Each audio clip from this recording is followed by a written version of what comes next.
I don't think the economy is collapsing, and I don't think the sky is falling. But I do think the margin is thinner than most people think.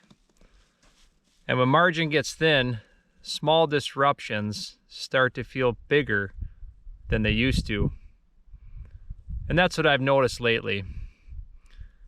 And that's why I think more families quietly are starting to prepare. 10 years ago, a $1,200 car payment was frustrating, manageable. Today, for a lot of families, that same payment would be devastating.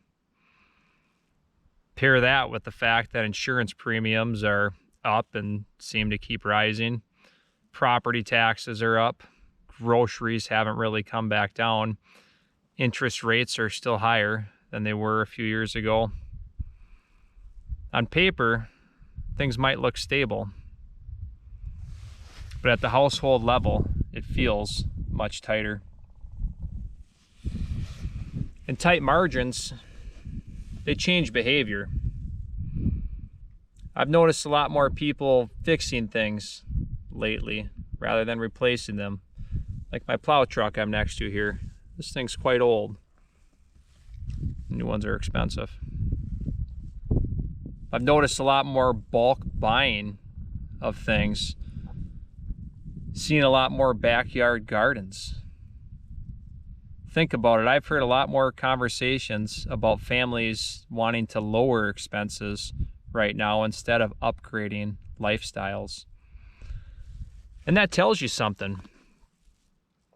And I'm going to say something that might surprise a few people in this space, but I don't think the stock market is a joke. In fact, I wish I would have invested in it sooner. Take note if you're younger than me. Why is that? It's because long-term investments can build margin. But finances, they're just simply one layer of all of this. You need many layers to thrive in 2026. You need to have some savings, and it doesn't need to be $1 million.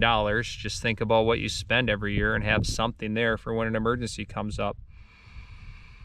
Investments, like I talked about sooner, maybe you're not into stocks, that's fine. What equipment do you need on your homestead, or what investments can you make to make homesteading easier, like a tractor or something like that?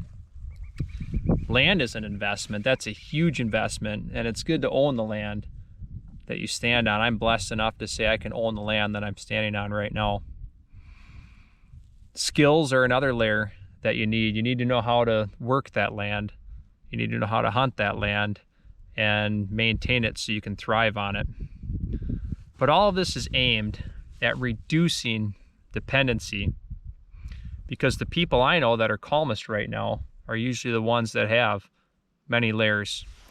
Let me give you an example of a layer involving water.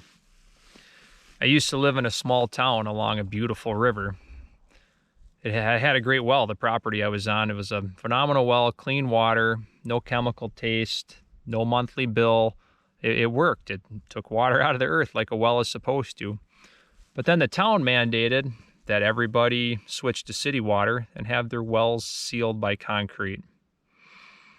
I would have preferred to stay on the well personally, not because I'm anti anything, even though I don't really like drinking chlorine, but because independence builds margin. And that experience stuck with me. It made me realize that sometimes stability isn't taken all at once. It's adjusted, and it's adjusted slowly.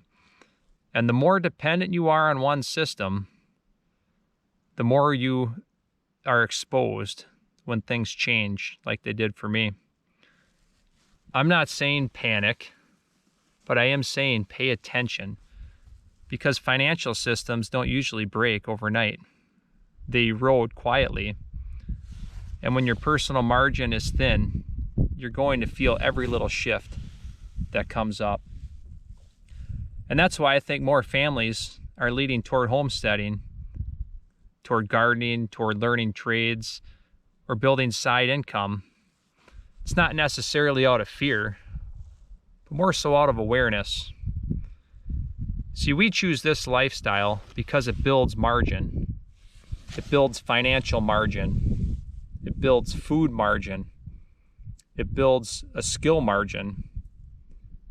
And it builds a peace margin. And I don't think that's extreme. I think it's responsible.